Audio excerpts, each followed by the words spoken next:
पाली एक ऐसी लोकसभा सीट है जहां एक कमाल हो गया है। जी हां, हैट्रिक लगी है भारतीय जनता पार्टी की। आज तक कोई भी सांसद लगातार 3 चुनाव नहीं जीत पाया, भले ही वो पाली के दिग्गज रहे मूलचंद डागा हो या पुष्प जैन। पीपी चौधरी ने कमाल कर दिया है। उन्होंने कांग्रेस की संगीता बेनीवाल को चुनाव आसानी से हराया और वो लगातार तीसरी बार भाजपा के टिकट पे सांसद बन गए हैं। पाली, जिसमें 2 जिले आते हैं, जोधपुर की 3 विधानसभाएं और पाली जिले की 5। देश के विदेश राज्य मंत्री रहे। हालांकि 2019 में जब दोबारा जीते तो किसी पद पे नहीं रहे। अरुण जेटली के माध्यम से उनकी भाजपा में टिकट लेके एंट्री हुई बताई जाती है। 2014 में प्रभावी तरीके से चुनाव जीते थे। आईटी और विधि राज्य मंत्री जैसे पदों पे रहे।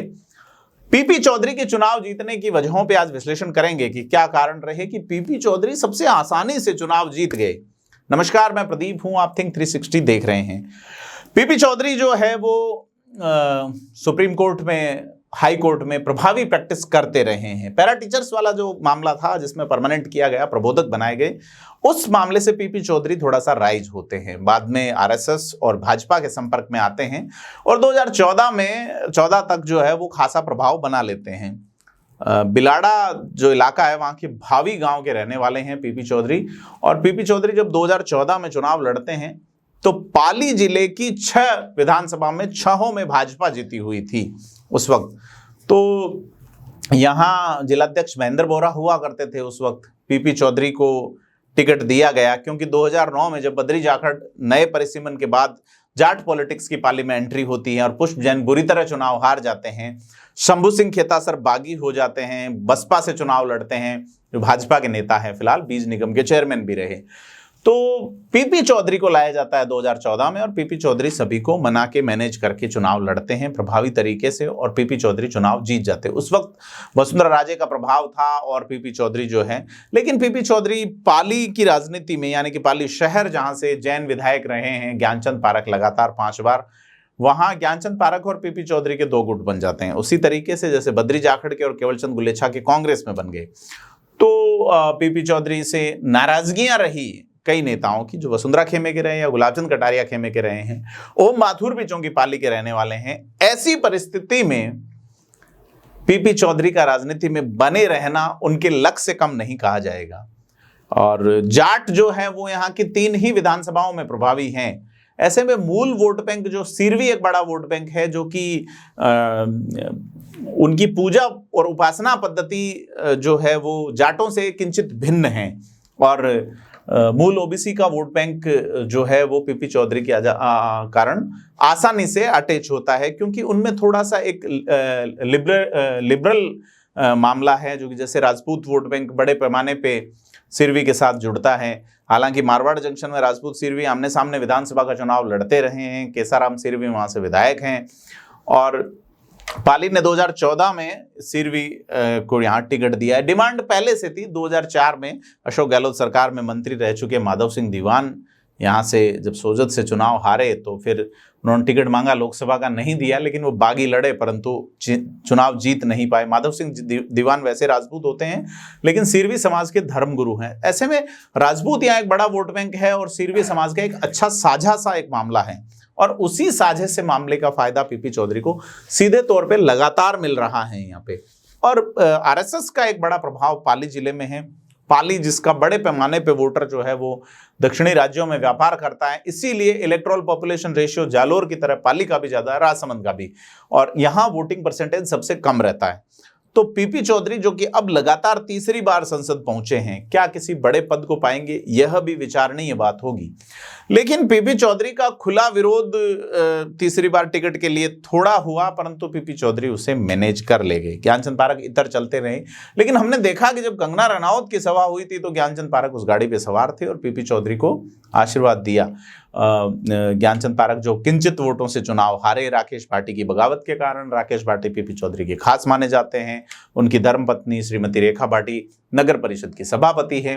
तो पाली जो है, जो अलग पंचायती के लिए पहचानी जाती है, वहां लगातार तीसरी बार हैट्रिक का कोई कमाल दिखा पाया तो वो पीपी चौधरी है। उसकी वजह है भाजपा का संगठन का मैकेनिज्म और एक प्रभावी प्रयास कांग्रेस की ओर से नहीं हो पाना, क्योंकि पीपी चौधरी को जो टिकट मिलते रहे वो 2014 में अगर बद्री जाखड़ ही लड़ते तो पीपी चौधरी की टक्कर हो सकता है तगड़ी हो, लेकिन कांग्रेस ने एक प्रयास करते हुए मौजूदा सांसद बद्री जाखड़ का टिकट काट के उनकी बेटी श्रीमती मुन्नी देवी गोदारा को टिकट दिया। मुन्नी देवी गोदारा चुनाव प्रभावी नहीं लड़ पाई। बद्री जाखड़ अपील करते रहे कि मेरा बदला मेरी बेटी से मत निकालना, 8 मत निकालना, परंतु लोग मुन्नी देवी को नहीं जिताते और चुनाव जीत जाते हैं पीपी चौधरी। 19 में बद्री जाखड़ को कांग्रेस रिपीट करती हैं अपनी गलती सुधारते हुए, लेकिन तब तक पीपी चौधरी जड़े जमा चुके थे और देश में एक अलग तरीके का माहौल था। कांग्रेस की सरकार होने के बावजूद, अशोक गहलोत के सबसे खास होने के बावजूद बद्री जाखड़ यहां चुनाव नहीं जीत सके। फिर 24 के अंदर यानी कि 2024 में संगीता बेनीवाल को टिकट देते हैं, जो कि बाल संरक्षण आयोग के अध्यक्ष हैं और अध्यक्ष रही हैं अशोक गहलोत की सरकार में। संगीता बेनीवाल का किंचित ज्यादा प्रभावी नहीं हो पाना, मतलब कि उनका वोट भी यहाँ नहीं लगता, उनके लिए नुकसान की वजह रहा। उनके लिए कैंपेनिंग ढंग से नहीं हो पाई। अशोक गहलोत जब एक सभा में आए थे तो उन्होंने भीमराज भाटी को इशारा कर गए। तो ये पंचायती जो हैं, भीमराज भाटी अपने आप में एक प्रभावी नेता है, मास लीडर हैं, 8-9 चुनाव लड़े हैं और हर बार वो 2 बार विधायक रहे हैं या फिर दूसरे नंबर पे रहे हैं। वो जब भी लड़े जमानत जब्त हुई है 2018 के अलावा कांग्रेस की। तो भीमराज भाटी सीधे तौर पे कितना प्रभावी रहे होंगे, क्योंकि लोकसभा चुनाव में उनका कोई ज्यादा इफेक्टिव काम जो है वो नजर नहीं आया। इसी के अलावा कांग्रेस के अन्य नेता जो हैं, खुशवीर सिंह जोजावर ज्यादा कमाल नहीं दिखा पाए। दिलीप चौधरी और जैतारण में चूंकि मामला राजसमंद में पड़ जाता है, ऐसे में वो जो लीडरशिप है वो इतर ही बैठी रही। लेकिन सोजत में अगर कांग्रेस का देखा जाए तो प्रभाव खड़ा ही नहीं हो पा रहा है। कांग्रेस नेता रतन पवार के निधन के बाद में अशोक गहलोत ने भले ही अपने खासम खास और प्रदेश के मुख्य सचिव रहे निरंजन आर्य को वहां लगा रखा है, लेकिन आर्य जी भी कुछ खास कमाल नहीं दिखा पाए। पाली में कांग्रेस वैसे ही 2-3 धड़ों में बटी हुई है। केवल चंद गुलेछा, जिनके कोई मूल वोट बैंक ज्यादा है नहीं, 13-14 हजार से ज्यादा, और बद्री जाखड़ जिन्होंने बाली से चुनाव लड़ा, वो जालोर में ही सेवाएं देते नजर आए। ऐसे में कांग्रेस की जीत को लेके बड़ी समस्याएं थी। संगीता बेनीवाल जो कि युवा हैं, महिला हैं, उनको टिकट दिया गया। कांग्रेस ने यहाँ चुनाव ढंग से लड़ा ही नहीं। पीपी चौधरी का भाग्य एक बार फिर से जोर मारता है। पीपी चौधरी तीसरी बार संसद पहुंचे हैं। राजस्थान की विधानसभा में राजस्थान से लोकसभा जाने वाले नेताओं में अगर सबसे प्रभावी, अगर लेजिस्लेटिव नॉलेज जिनको है कि एक एज एन एडवोकेट जिन्होंने प्रभावी काम किया है, और बोलने वाले नेताओं में जो कि लॉ पे बोलते हैं, फैक्ट पे बोलते हैं, पीपी चौधरी हैं। तो निश्चित तौर पे पीपी चौधरी के संसद में होने का फायदा राजस्थान को पूरे को मिलेगा। जोधपुर और पाली जिले के 2 इलाके उनके फिलहाल इस परिसीमन में उनके प्रभाव क्षेत्र में है। पीपी चौधरी एक अच्छे विधिवेत्ता हैं और उनके जीतने का पाली को कितना फायदा मिलेगा यह देखने वाली बात होगी, क्योंकि फिलहाल तक तो पीपी चौधरी का कोई बड़ा प्रोजेक्ट जो है वो पाली लोकसभा क्षेत्र में आया नजर नहीं। लेकिन पीपी चौधरी प्रयास करेंगे कि इन 5 सालों में वो एक ऐसी नजीर स्थापित करें जिससे कि पाली जो है खास करके वो केवल पंचायती के लिए ही नहीं पहचाना जाए और यहाँ पे ठोस धरातल पे कोई एक बड़ा काम हो। आपसे अपील है कि आपको कैसी लगी यह स्टोरी, हमें कमेंट करके बताएं और वीडियो को लाइक, शेयर, सब्सक्राइब जरूर करें। धन्यवाद।